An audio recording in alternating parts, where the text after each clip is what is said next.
காலகட்டத்தில் மஹ்சூமியா என்ற கோத்திரம் அந்த பெண்ணு திருடிட்டாங்க. எப்ப திருடாங்க? ஃபத்தஹு மக்கா, மக்கா வெற்றி கொள்ளப்படுகின்ற அந்த போர்க்களத்தில் இருந்து ஒரு பொருளை திருடிட்டாங்க. அப்பதான் ரசூலுல்லாஹ்வுக்கு அந்த வழக்கு வருகிறது. அல்லாஹ்வுடைய தூதர் சொல்லிட்டாங்க, அந்த பொருளை திருடினால் கையத்தான் வெட்டுவேன்டாங்க. தீர்ப்பு அளிச்சிட்டாங்க, கையை வெட்டுவேன். அங்க இருக்கக்கூடிய நபி தோழர்கள் அல்லது மற்ற மக்கள் எல்லாத்துக்குமே ஒரு சங்கடம். ஏன்? அந்த பெண்ணு யாரு? உயர் குலத்தை சார்ந்த ஒரு பெண்ணு. அவங்களுடைய கையை வெட்டி விட்டால், அவங்களுக்கு இப்படிப்பட்ட ஒரு தண்டனை கொடுத்து விட்டால் மிகப்பெரிய ஒரு சங்கடம் ஏற்பட்டுருமே. உசாமா கூப்பிட்டு ரசூல்லாட்ட பேச வைக்கிறாங்க. உசாமாவே பரிந்து பேசுங்க, அந்த பெண்ணுக்கு தண்டனை கொடுத்துடக்கூடாதுன்னு. ரசூல்லாட்ட உசாமா வந்து பேசுறாங்க. உசாமா பேசுகின்ற அந்த நேரத்தில் நபிகள் நாயகம் ஸல்லல்லாஹு அலைஹி வஸல்லம் அவங்களுடைய முகம் அப்படியே கோபத்தில் அப்படியே சிவந்து போகிறது. உசாமாவே, அல்லாஹ்வுடைய சட்டத்தில் அல்லாஹ்வுடைய ஹத்துல நீ வந்து நீ பரிந்துரை பேச போகிறாயா? எந்த விஷயத்தில் என்கிட்ட நீ ஷஃபாத் கேட்க வர, பரிந்து பேச வர?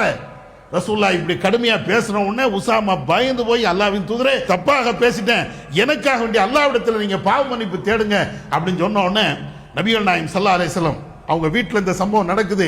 அன்னைக்கு சாயந்தரம் பள்ளிவாசலுக்கு வராங்க, மெம்பர்ல ஏறுறாங்க, எல்லா தோழர்களையும் கூப்பிடுறாங்க. கூப்பிட்டு விட்டு ரசூலுல்லாஹ் சொல்றாங்க, யாரு திருடினாலும் சட்டத்தில் வந்து அதுல தயவு தாட்சணை என்பதே கிடையாது. உயர்ந்தவனுக்கு ஒரு சட்டம், தாழ்ந்தவனுக்கு ஒரு சட்டம், அந்த நிலை கிடையாது அப்படின்னு சொல்லிட்டு தான் ரசூலுல்லாஹ் சொல்லுவாங்க. என்னுடைய மகள் லசரிகத்து ஃபாத்திமத்து பின்து முஹம்மத், முகமதுடைய மகள் ஃபாத்திமா திருடினாலும் லகதாத்து யதஹா, அவளுடைய கையை நான் வெட்டியே தீர்வேன் என்று ரசூலுல்லாஹ் சொல்லிட்டு, பனு இஸ்ரவேலர்கள் இருக்கிறாங்களே இன்னைக்கு இருக்கக்கூடிய யூதர்கள், இதே மாதிரிதான் அன்னைக்கு அவங்க என்ன செஞ்சாங்க தெரியுமா? உயர்ந்தவர்கள் தவறு செய்து விட்டால் அதை மன்னித்து விடுவார்கள்.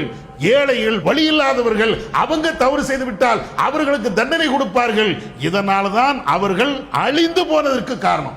அது மாதிரி ஒரு நிலை இங்க கொண்டு வர நீங்க நினைக்கிறீங்களா?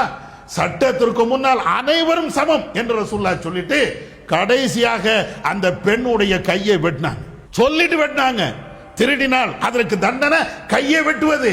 இந்த ஹதீஸ் அறிவிக்கக்கூடிய ஆயிஷா நாயகி அவங்க சொல்லுவாங்க, அதற்கு பின்னால தான் அந்த பெண்ணுக்கு கல்யாணமே நடந்துச்சான். யாருக்கு? கை வெட்டப்பட்ட அந்த மஹ்சூமியா பெண்ணுக்கு அவங்க பாவ மன்னிப்பு தேடினாங்க, தண்டனை கொடுக்கப்பட்டது. அதற்கு பின்னால் அவங்க திருமணம் பண்ணாங்க. அதற்கு பின்னால அந்த பெண்ணு ஒரு காலத்திலையும் திருடவில்லை.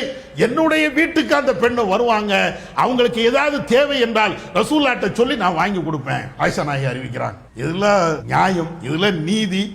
இப்படிதான் ரசூலுல்லாஹ் நடந்தாங்க.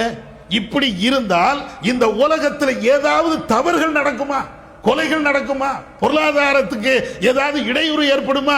சிறந்த ஆட்சி என்றால் அந்த பயமற்ற ஆட்சி இருக்கணும். பயமற்ற நிலை வேண்டும் என்றால் சட்டங்கள் அனைவருக்கும் சமமாக இருக்க வேண்டும், நீதிகள் எல்லாத்துக்கும் சரியாக இருக்க வேண்டும். அப்படி இருந்தா தான் நிம்மதியான ஒரு மக்கள் வாழ முடியும். அதுதான் சிறந்த ஒரு ஆட்சி. ரசூலுல்லாஹ் இதைத்தான் காட்டி தந்தாங்க. இதை மாதிரி ரசூலுல்லாஹ்வுடைய ஆட்சியில ஏராளமான நன்மைகளை பார்க்கலாம். நாமளும் தெரிந்து இன்ன பிற மக்களுக்கு நாம எடுத்து சொல்லுவோம். வல்ல அல்லாஹ் நம்ம கேட்டதின் அடிப்படையில் செயல்பட அவன் அருள் செய்வானாக. வாஹிர் தவானா அல்ஹம்துலில்லாஹி ரப்பில் ஆலமீன். அல்லாஹு அக்பர், அல்லாஹு அக்பர்.